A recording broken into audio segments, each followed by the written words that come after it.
J'aimerais vous signaler que depuis le dimanche passé, j'ai clôturé avec les avantages et avantages de Covid-19. Et qu'aujourd'hui, je vais donner un autre enseignement. Ce matin, je vais partager avec vous sur le thème intitulé « Destiné aux grandes choses ». Destiné aux grandes choses. Alléluia. Je voulais juste dire que nous sommes destinés aux grandes choses.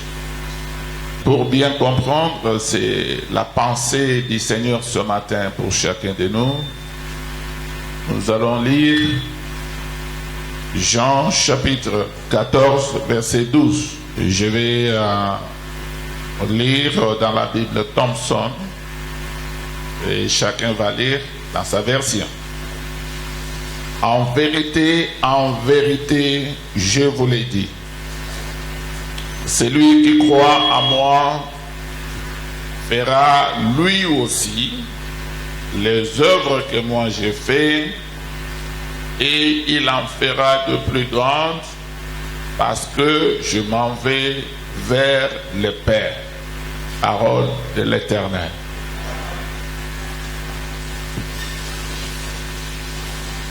Donc, voyons bien que la Bible nous enseigne noir sur blanc. En Christ, nous sommes destinés à faire de grandes choses. Jésus les confirme bien. Et tout celui qui croit en lui fera lui aussi les œuvres qu'il fait, et il en fera de plus grandes.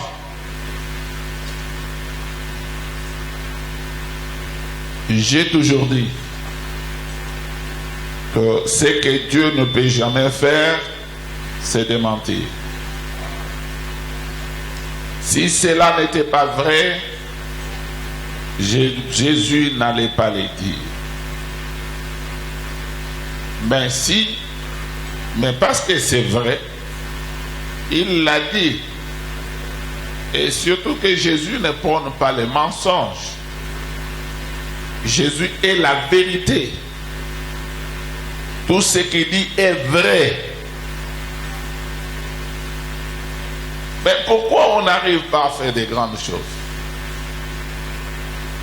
Pourquoi on n'arrive pas à faire plus que Jésus? Et quand Jésus essaye de faire de grandes choses dans la vie de quelqu'un, on les traite de magiciens.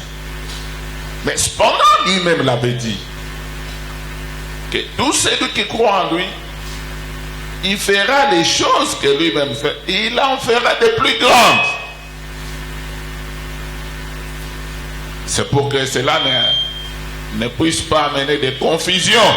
Le Seigneur Jésus précise bien qu'en lui, nous pouvons faire tout ce qu'il a fait pendant tout son séjour terrestre. Et nous pouvons faire plus que ce qu'il a fait parce qu'il est rentré auprès du Père. Ça, c'est très important. Il a bien souligné. Si ce n'était pas important, il n'allait pas souligner ça. Il allait dire que tout celui qui croit en lui, il allait faire ce que lui-même a fait, et il en fera de plus grands. Mais quand il ajoute parce que il rentre auprès du Père, c'est important. Donc le Seigneur nous a fait cette grâce de faire de grandes choses afin que nous puissions très bien les représenter sur la terre, et que plusieurs personnes qui ne les connaissaient pas puissent les connaître à travers nous, et qu'ils puissent les suivre. Alléluia. Voilà pourquoi il nous a promis de faire avec nous des choses qu'il a faites et de faire des plus grandes. Parce qu'il est rentré vers le Père. Comme lui, il est là auprès du Père. Et la Bible nous dit qu'il est le même hier, aujourd'hui, éternellement. Alors, nous qui sommes ici sur la terre, nous devons le représenter. Et nous devons le représenter en faisant les mêmes choses que lui faisait. Et quand les gens vont nous voir faire ce qu'il faisait, ils diront qu'il est le même et il n'a pas changé. Et les gens vont le suivre. Les gens vont l'accepter. Voilà le but.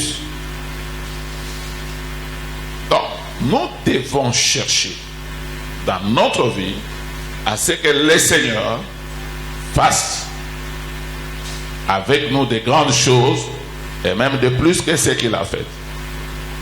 C'est très important. Il ne l'a pas dit ça pour le dire, mais il nous a dit ça pour que nous puissions nous préparer afin de le permettre de faire des grandes choses avec nous sur la terre. Des fois nous plairons devant des petits problèmes, devant des petits besoins, mais sans pour autant comprendre que le Dieu que nous avons accepté est un grand Dieu et il est Dieu qui fait des grandes choses. Il est le Dieu des grandes choses. Il est le Dieu qui change l'impossible en possible. Il est le Dieu qui fait des choses qui dépassent l'entendement humain. C'est celui que nous avons accepté. C'est pour dire que nous sommes appelés à la grandeur. Et on ne peut pas pleurnicher devant des petits besoins, devant des petits problèmes. Parce que notre Dieu, il a toujours fait des grandes choses. Regardez depuis la création les choses que Dieu a faites. Regardez les cieux. Vous ne pouvez jamais comprendre les débuts et la fin des cieux. Regardez les étoiles. C'est difficile que vous puissiez comprendre les étoiles, les soleils, la lune. Regardez la mer quand vous êtes sur l'océan par exemple.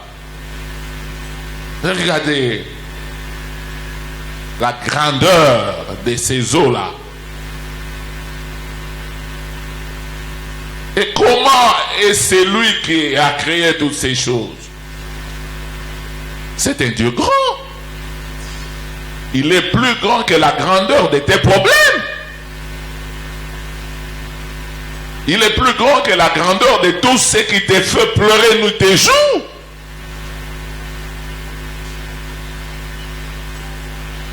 Et tu ne peux pas fléchir tes genoux devant des petits problèmes de rien du tout parce que tu as les grands dieux en vous. La Bible dit, celui qui est en nous, il est plus grand que celui qui est dans le monde. Alléluia. C'est très important. Mais vous savez, le problème c'est quoi? L'homme ayant grandi et servi le royaume du diable, il croit facilement que le diable a fait de grandes choses plus que Dieu. Oh, c'est le contraire. Le diable ne fait jamais de grandes choses.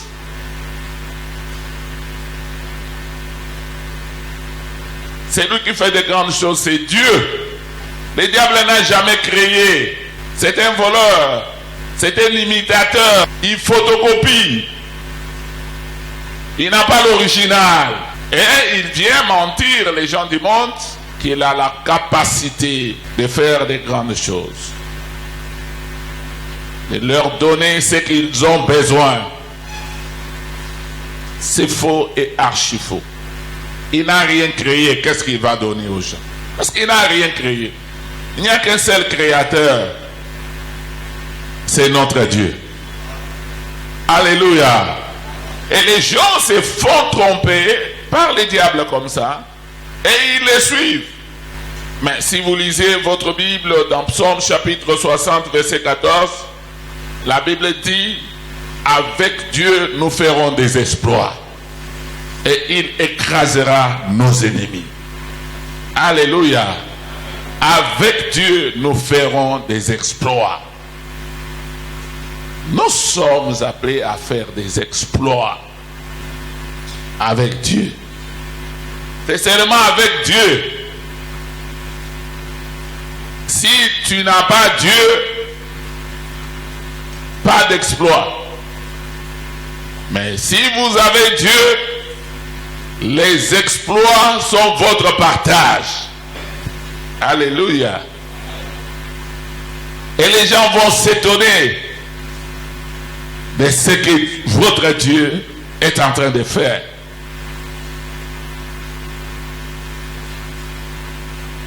Mais j'aimerais attirer votre attention. Vous devez savoir que la grandeur d'une personne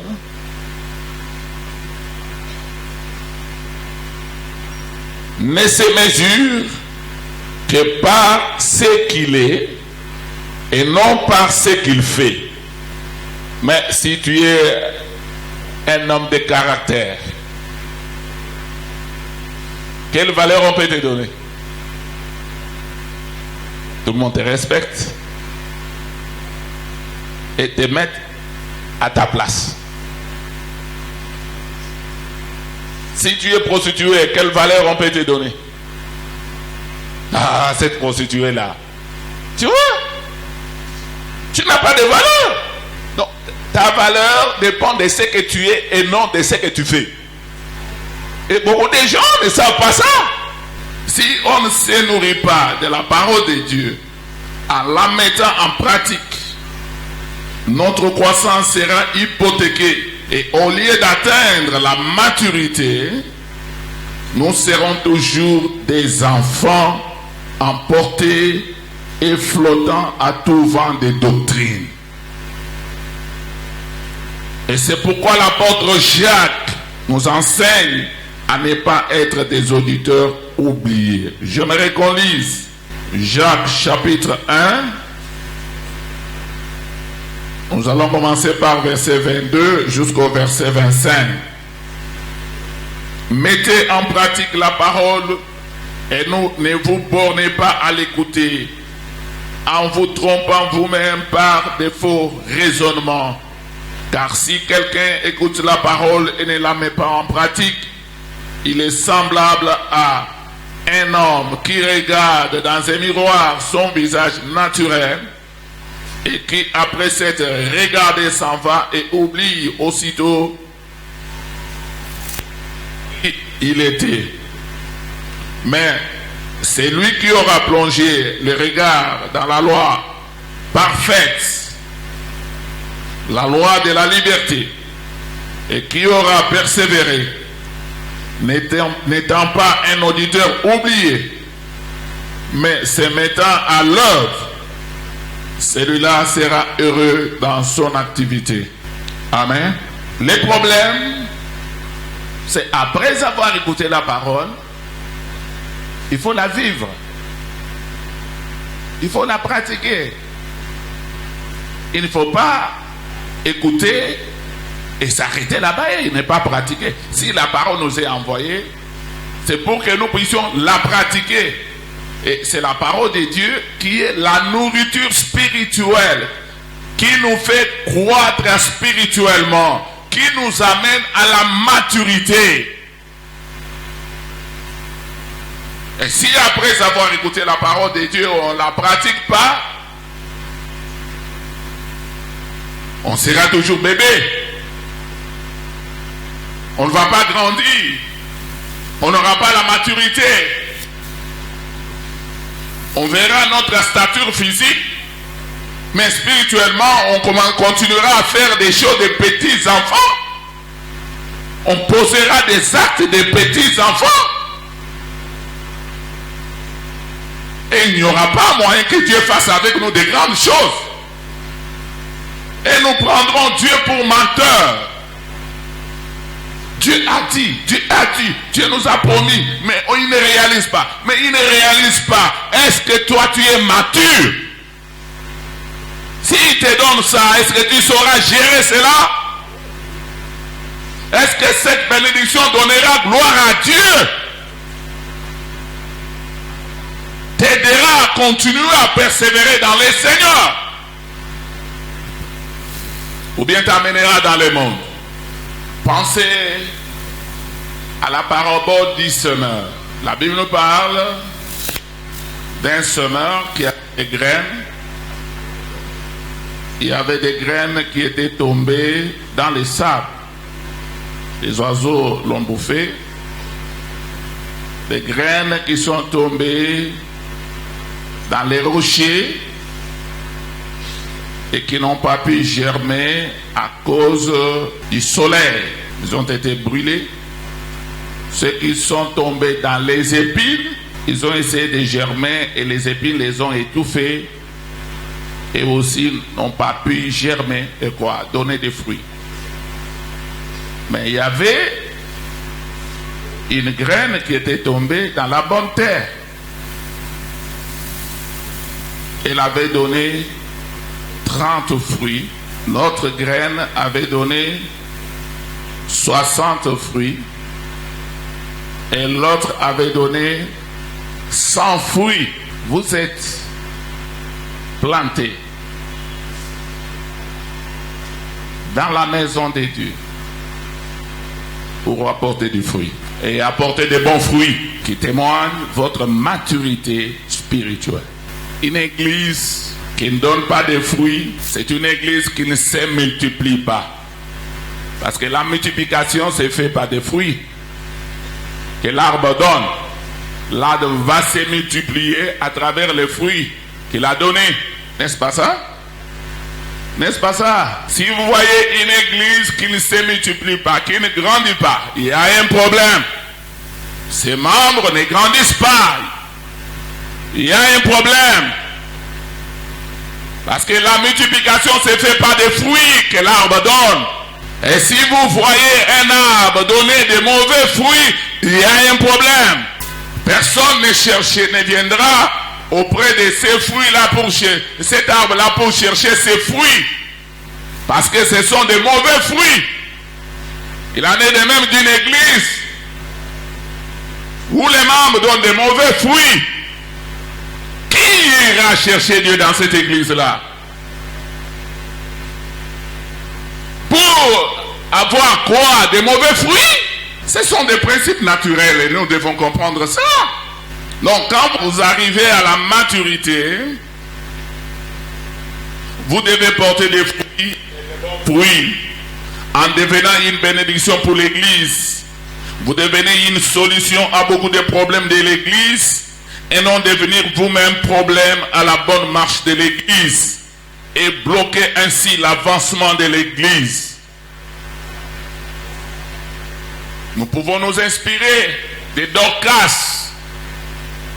Dans son église, Dorcas apportait de bons fruits. Les gens allaient dans cette église, donc les fruits de Dorcas faisaient que l'église se multiplie. Et beaucoup de gens adhéraient à cette église à cause d'une seule personne, Dorcas. Et quand elle est morte, c'est tout le monde qui pleurait. Et les gens ont décidé, les membres de l'église ont décidé, ils ont entendu que Pierre était à Joppé. Ils ont envoyé une délégation aller chercher Pierre pour qu'il vienne prier pour Dorcas, qu'elle ressuscite. Nous refusons sa mort à cause des fruits qu'elle donne à l'église. Dorcas était une bénédiction. Et travaillait pour l'avancement de son église, pour l'avancement du royaume de Dieu. Elle était consacrée à cette œuvre. Elle était engagée pour cela, bien qu'elle n'était pas pasteur. Et vous savez, jusque-là, nous ne connaissons pas le nom du pasteur de l'église de Dorcas. Mais la Bible a beaucoup parlé de Dorcas. Vu sa consécration, vu son engagement, vu son apport à l'avancement de l'œuvre de Dieu. Vous voyez, elle a vécu de grandes choses. Jésus a dit, vous ferez de grandes choses. De plus, elle a vécu de grandes choses parce qu'elle a porté de bons fruits. Elle était arrivée à la maturité, bien que morte. Mais on a prié, elle était ressuscitée. Tu dis toujours, mon problème ne trouve pas de solution. Dieu ne me bénit pas, Dieu ne pourvoit pas. Mais regarde ta vie, comment tu diriges ta vie. Et tu es arrivé à la maturité spirituelle, ou bien tu es seulement là, les bénédictions, Dieu donnez-moi, Dieu donnez-moi. Mais toi tu ne fais aucun effort pour grandir dans le Seigneur. Tu fais toujours les mêmes choses, même ce que Dieu n'aime pas, tu les fais toujours. Tu ne changes pas. Deuxième sorte de personnes, c'est les mauvais arbres qui portent des mauvais fruits. Ce sont les gens qui sont dans l'église, mais qui sont au service du diable et non de Dieu. Parce qu'un bon arbre ne peut pas donner de mauvais fruits. La Bible dit, vous les reconnaîtrez à leurs fruits. Mais ici, c'est des mauvais arbres qui portent des mauvais fruits. Donc ces gens, ils se disent chrétiens entre guillemets, mais ils ne sont pas des chrétiens. Ils sont dans l'église. Mais ils sont au service du diable et non de Dieu. Ils vont croître ensemble avec les véritables enfants de Dieu dans la même église. Mais la différence est qu'on les reconnaît à leurs fruits. On les reconnaît à leur vie. On les reconnaît à leur caractère. On les reconnaît à leur comportement. On les reconnaît à leur vie. Ils sont toujours tournés au mal, c'est-à-dire au péché. Quels que soient les enseignements qu'ils suivent, ils ne changent jamais. Leur problème, c'est qu'on met toujours les péchés. Mais ils veulent que Dieu fasse de grandes choses dans leur vie. Seigneur, tu as dit que celui qui croit en toi, il fera de grandes choses. Seigneur, l'élévation. Élève-moi, Seigneur. Seigneur, bénis-moi. Seigneur, fais ceci, cela. Mais tournez toujours au mal. Ils ont l'apparence de la piété. Mais il est régné ce qui en fait la force. Selon 2 Timothée chapitre 3 verset 5. Ici, je prends l'exemple d'Alexandre le forgeron. Dans 2 Timothée chapitre 4 verset 14. J'aimerais qu'on lise. C'est ces mauvais arbres qui portaient toujours des mauvais esprits. Et quoi? Des mauvais fruits. 2 Timothée chapitre 4 verset 14. Lisons. Alexandre le forgeron m'a fait beaucoup de mal. Le Seigneur lui rendra selon ses œuvres. Donc voilà. Et ils sont spécialistes au mal. Ils ne font que du mal, mais étant dans l'église, ils sont tournés au péché. Et l'apôtre Paul l'avait dit, il avait Alexandre le forgeron. Il était là dans l'église. Il écoutait les enseignements, mais il ne changeait pas. Mais son problème, c'était de faire du mal, de commettre des péchés pour détruire même l'œuvre que l'apôtre était en train de faire pour le Seigneur. Au lieu de faire du bien, lui faisait du mal. Et l'apôtre dit, le Seigneur le lui rendra. Parce que ce qu'un homme aura semé, il le moissonnera. Basaka na église encore l'autre. Kendo saka na libanda, mais l'église te. Toucher à l'église, c'est toucher au Seigneur lui-même. Ces gens ici, cette sorte de personnes, ils apprennent toujours la parole de Dieu et n'arrivent jamais à la mettre en pratique, c'est-à-dire à la vivre.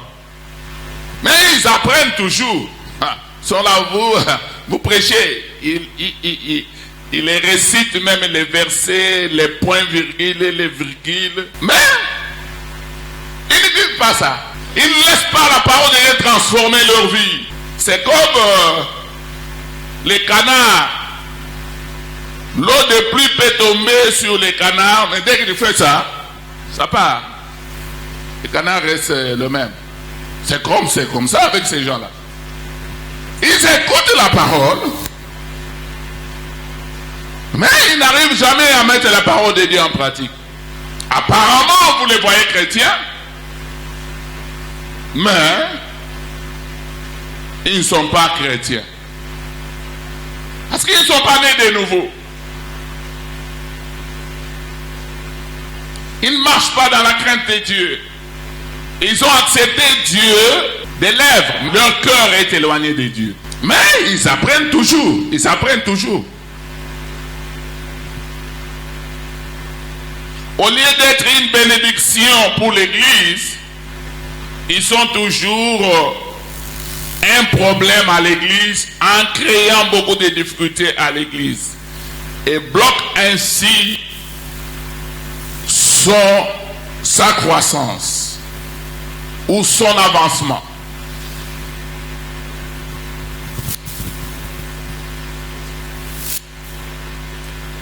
Les mauvais arbres qui portent de mauvais fruits. De quelle catégorie vous pouvez vous classer ce matin? La catégorie des bons, un bon arbre qui porte de bons fruits, ou un mauvais arbre qui porte de mauvais fruits?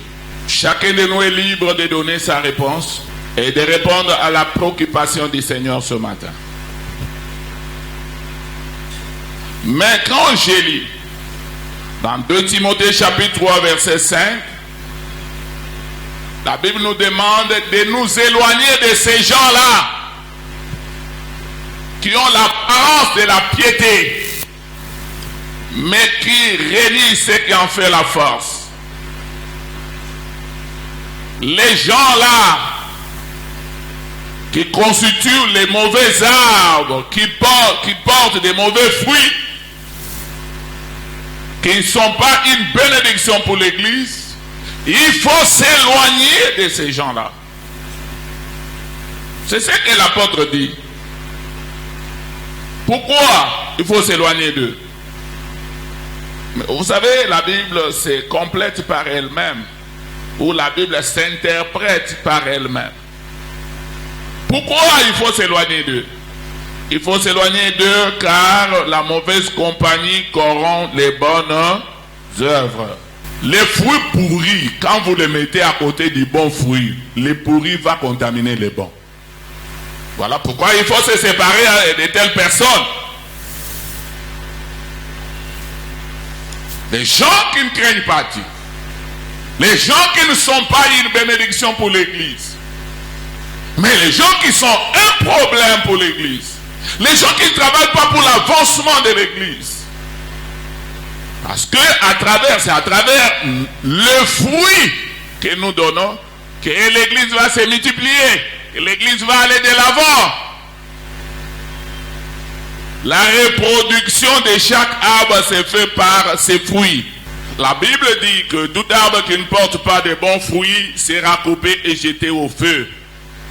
Selon Matthieu 7,19. Ça dit, cet arbre qui ne porte pas de fruits ira en enfer, jeté au feu. Et c'est le feu éternel. Vraiment, j'ai prié le Seigneur pour que cela ne soit pas ton partage. Parce que nous n'avons pas été créés pour aller en enfer. L'enfer est une place qui a été préparée pour les diables et tous ceux qui s'étaient rebellés contre Dieu. Tous les anges déchus. Ce n'est pas ta place. Ta place est au ciel. Je prie pour que vous tous, vous entriez au ciel. Mais pour cela, il faut porter de bons fruits.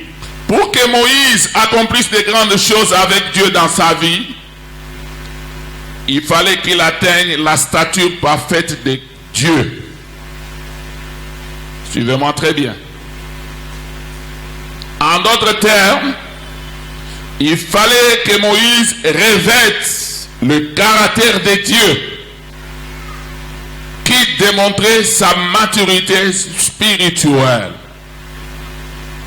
Et c'est la raison pour laquelle, quand Dieu l'a appelé pour faire avec lui des grandes choses, aller libérer le peuple d'Israël en Égypte, Dieu l'a fait Dieu. Alléluia. Dieu l'a fait Dieu. Frère, ce n'était pas un hasard. C'était dans les principes.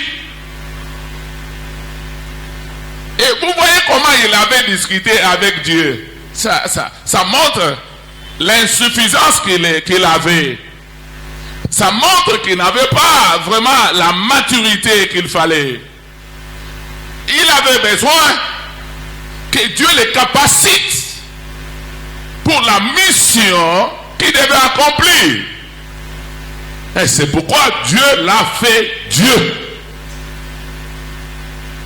En d'autres termes, Dieu lui a donné tout l'équipement nécessaire qu'il fallait pour faire des choses comme Dieu. C'est-à-dire que Dieu l'a fait atteindre sa stature parfaite. Et il pouvait bien accomplir la mission. Vous voyez comment Dieu fait des choses. C'est très important ce que j'enseigne aujourd'hui.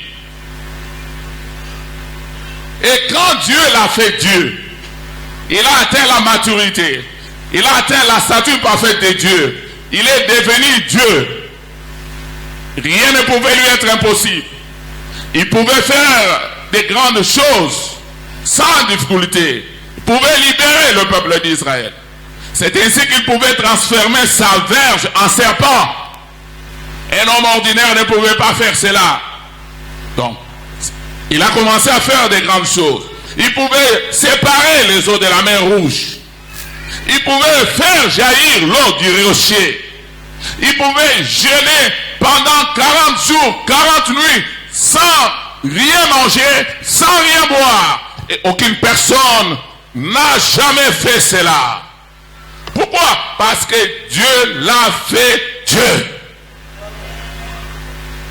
Alléluia. Il n'y a que Dieu qui pouvait jeûner pendant 40 jours, 40 nuits sans rien manger, sans rien. Il n'y a que Dieu. Un homme normal ne peut pas le faire. Il va mourir. Le docteur est là. Et c'est ça le principe. Si vous voulez vivre des grandes choses, vous voulez atteindre, vous devez atteindre la maturité spirituelle. Vous devez atteindre la stature parfaite de Christ. Vous devez grandir. Et non être bébé spirituel, être enfant spirituel. Mais vous cherchez des grandes choses. Ça ne viendra pas.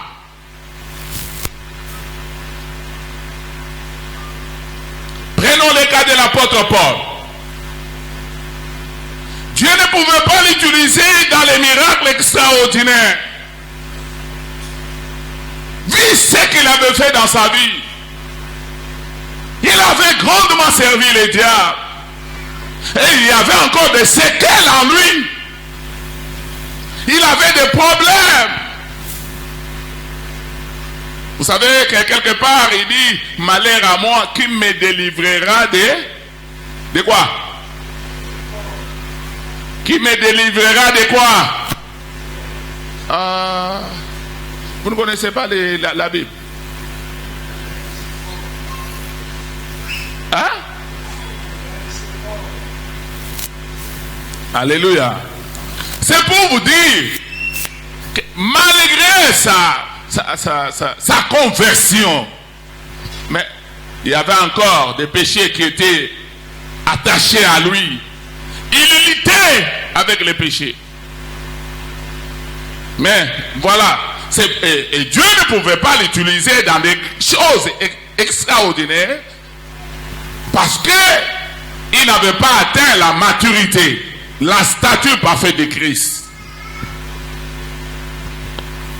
Dieu ne pouvait pas faire de grandes choses avec lui sans qu'il atteigne cette maturité spirituelle. Et c'est alors que l'apôtre Paul décida de payer un grand prix pour y arriver. Voilà ce que l'apôtre Paul nous dit dans Philippiens chapitre 3, versets 7 à 11. Voilà ce qu'il dit. Ces choses qui étaient pour moi des gains, je les ai regardées comme une perte à cause de Christ. Et même je regarde toutes choses comme une perte à cause de l'excellence de la connaissance de Jésus-Christ mon Seigneur, pour lequel j'ai renoncé à tout. Et je les regarde comme de la boue, afin de gagner Christ et d'être trouvé en lui, non avec ma justice, celle qui vient de la loi, mais avec celle qui s'obtient par la foi en Christ, la justice qui vient de Dieu par la foi, afin de connaître Christ et la puissance de sa résurrection et communion de ses souffrances, en devenant conforme en lui dans sa mort, pour parvenir, si je le puis, à la résurrection d'entre les morts. Alléluia. Regarde la démarche qu'il a entreprise pour sa vie, afin d'arriver à la stature de Christ, afin d'atteindre la maturité. Ce qui était pour lui comme des gains, il a regardé comme de la boue. Il a renoncé à cela. Il a abandonné cela, afin de plaire au Seigneur, afin de faire la volonté de Dieu, afin de connaître Christ en profondeur. C'est un prix, un grand prix qu'il a payé. Sa préoccupation était de devenir semblable à Christ, à tel point qu'il est arrivé à faire une déclaration en disant: vous voyez, dans tout ce que j'ai fait là, maintenant là, si je vis, ce n'est plus moi Paul qui vit, mais c'est Christ qui vit en moi. Alléluia. J'ai reçu, j'ai atteint mon but, j'ai fait ma course, et la couronne incorruptible me sera réservée. Alléluia. Vous voyez, quelqu'un qui travaillait pour sa vie spirituelle, vous venez seulement, vous cherchez les bénédictions, vous ne travaillez pas pour votre vie spirituelle. C'est ça le problème. Si vous vivez là, qui vit en vous? C'est les démons de la prostitution, des mensonges, du monde, ou c'est Christ qui vit en toi? Lisons encore 1 Corinthiens chapitre 13 verset 11 pour l'apôtre Paul. Lorsque j'étais enfant, j'ai parlé comme un enfant, j'ai pensé comme un enfant, j'ai raisonné comme un enfant. Lorsque je suis devenu homme, j'ai fait disparaître ce qui était de l'enfant. Alléluia. Vous voyez la démarche qu'il entreprenait. Il progressait dans sa vie avec Christ. Il allait de progrès en progrès dans sa marche chrétienne. Il ne restait pas le même. Et cela se faisait par rapport à la nouvelle connaissance de la parole de Dieu qu'il recevait. Il s'efforçait à mettre cela en pratique. Ce qui les transformait et les propulsait dans la nouvelle dimension de sa vie chrétienne. Il a atteint la maturité. C'est pourquoi quelqu'un pouvait venir avec les mouchoirs et toucher son corps, aller appliquer sur les malades et les malades étaient guéris. Il a commencé à faire de grandes choses parce qu'il a atteint la maturité spirituelle, la stature parfaite de Christ. Pour terminer, voyons notre Seigneur Jésus-Christ. Il est notre modèle.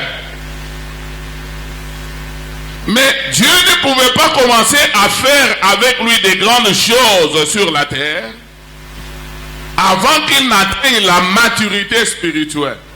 Parce qu'il était né comme tout le monde. Jésus avait double nature. Il était Dieu et il était homme. Il est né comme tout le monde. Il nous a servi. C'est pourquoi il devait naître comme tout le monde pour nous servir de modèle.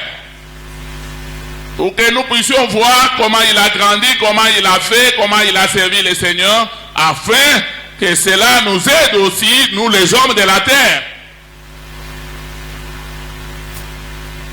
Et Dieu ne pouvait pas l'utiliser dans le ministère quand il était encore enfant. Il fallait qu'il atteigne la maturité.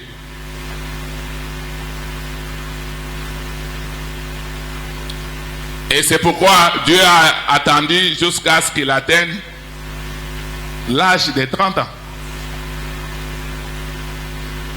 Là, il a la maturité. Il pouvait l'utiliser. Mais lisons la Bible pour bien comprendre. Luc chapitre 2, verset 52. Et Jésus croissait en sagesse, en stature et en grâce devant Dieu et devant les hommes. Jésus notre Seigneur. Alléluia. Il croissait devant Dieu et devant les hommes. C'est-à-dire, tous les hommes qui le voyaient, ils ont vu comment il était né. Ils ont vu comment il croissait. Ils ont vu, et quand il a commencé à faire le ministère, tout le monde voyait que cet enfant, il a grandi. Il croissait en stature. La stature d'un enfant est différente de la stature d'une grande personne. La sagesse aussi. La sagesse d'un enfant, quand vous êtes avec, toi tu es avec, comment s'appelle le frère là? Champion. Vous savez la sagesse des champions. Quand il vous dit des choses, vous acceptez seulement, oui champion. Et la sagesse d'un enfant est différente de la sagesse d'une grande personne. Mais même la grâce diffère. Et devant les hommes, tout le monde voyait que Jésus était en train de croître. Dieu aussi là-bas au ciel, il disait, oui, mon fils est en train de croître. Et c'est pourquoi moi aujourd'hui, en tant que votre père spirituel, je vous connais bien. C'est pourquoi je vous ai dit un seul thermomètre. Tu es un homme influent dans ton quartier, dans ta vie. Mais comment les gens ne te suivent pas ici? Depuis que tu es ici, des années, mais comment? C'est quel fruit tu donnes? Parce que tu donnais des bons fruits. Les gens allaient te suivre à cause de tes bons fruits là, parce qu'ils en auront besoin. Tu allais les servir de modèle, tu allais les influencer. Mais pourquoi tu ne les influences pas? Et même si tu amenais des gens ici, ces gens-là ne restent pas longtemps, ils rentrent dans le monde. Pourquoi? À cause de ton mauvais caractère. Vous savez que Jésus-Christ disait que c'est lui qui m'a vu. Il a vu qui? Ah, Jésus a atteint la stature parfaite de Dieu. C'est lui qui m'a vu, a vu le Père. Et c'est pourquoi Dieu pouvait le faire avec lui des grandes choses. Parce qu'il a grandi. Je sais que nous aspirons tous à des grandes choses dans notre vie.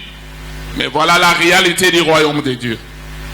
Si nous n'avons pas atteint la maturité spirituelle, il est difficile d'accéder à notre héritage. Selon Galates chapitre 4, verset 1. Si l'héritier est enfant, son héritage est dans les mains du tuteur. Si l'héritier est enfant, il est difficile qu'il se serve de son héritage, de sa bénédiction. C'est la raison pour laquelle toi-même, tu retardes des grandes choses que Dieu devrait accomplir avec toi. Tu n'as qu'à revoir ta vie, à te décider de travailler pour accéder à la maturité. Portez de bons fruits et vous verrez ce que Dieu sera capable de faire dans votre vie. Si vous avez atteint la maturité spirituelle, vous devez produire de bons fruits à travers de bonnes œuvres et devenir une bénédiction pour l'avancement de l'Église et non un problème pour la destruction de l'Église. Si vous portez de mauvais fruits, vous serez coupé et jeté en enfer, ce qui n'est pas la volonté de Dieu. Inclinons nos têtes et prions le Seigneur par rapport à cette parole. La volonté de Dieu est que chacun de nous porte des fruits et des bons fruits pour témoigner sa maturité spirituelle, afin de permettre à Dieu de faire de grandes choses dans sa vie, parce que cela est la volonté de Dieu en Jésus-Christ. Prie le Seigneur.